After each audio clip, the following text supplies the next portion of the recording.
time, the petty, vicious, misogynistic tribal war god of Abraham evolved into not just another god, but the God, capital T, capital G.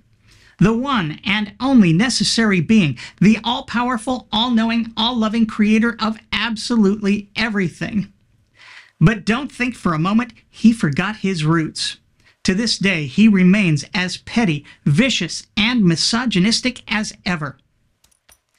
Keeping it real. In Christian theology, the tribal war god of Abraham is the greatest of all possible beings, a maximally great being, a being than which none greater can be conceived.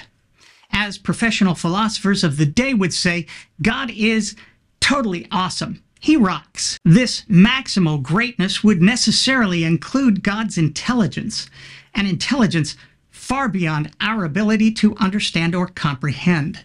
It would be like a fruit fly trying to comprehend the mind of a bonobo chimpanzee, or like a person who donates to Kenneth Copeland's ministry trying to understand Chance, the Australian shepherd who could verbally identify and retrieve over 1,000 doggy toys. God's maximal intelligence means that his decision to actualize our reality, our physical world, and everything which has transpired and will transpire is the best idea ever conceived of by a mind.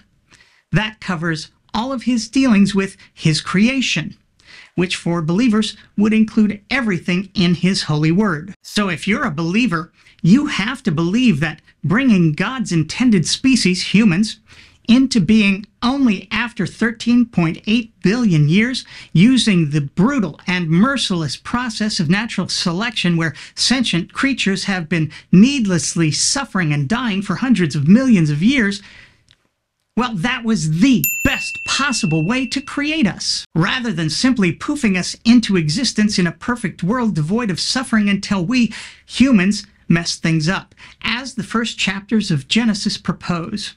In terms of creating what God wanted, this was the best idea ever. The idea than which none greater can be conceived. If you're the kind of Christian who believes that everything was created, just as Genesis tells us, certainly a more benevolent way than the way things actually happened, then you have to believe that creating our universe in a way which makes it appear much older than it is, leaving all kinds of room for doubt, is the best idea ever. The idea than which none greater can be conceived. Remember, we're dealing with a superintelligence beyond our own comprehension. So when Jesus came upon some disturbed, violent men, instead of explaining to the people of his time the nature and existence of mental illness, he cast demons out of these men and into a herd of pigs, who then rushed down a steep bank and into the sea where they drowned. And that in those circumstances at that time was the best idea ever.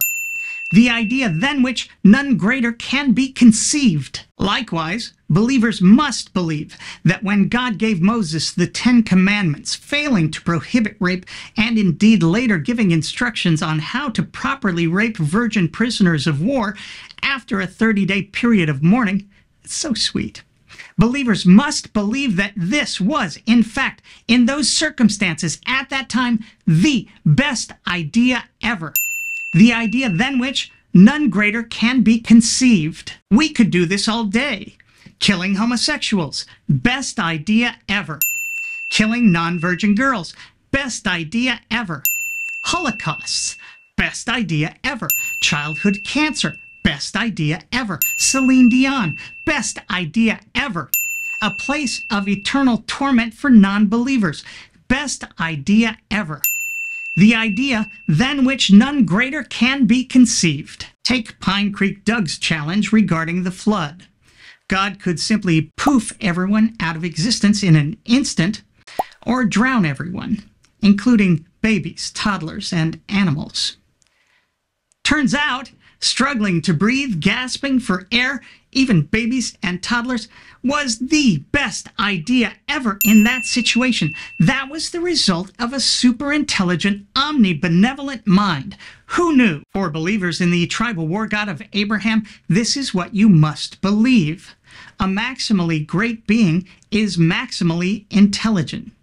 So if your holy book is accurate and this is how your God behaved, these ideas in these circumstances are the best ideas a maximally great mind could spawn.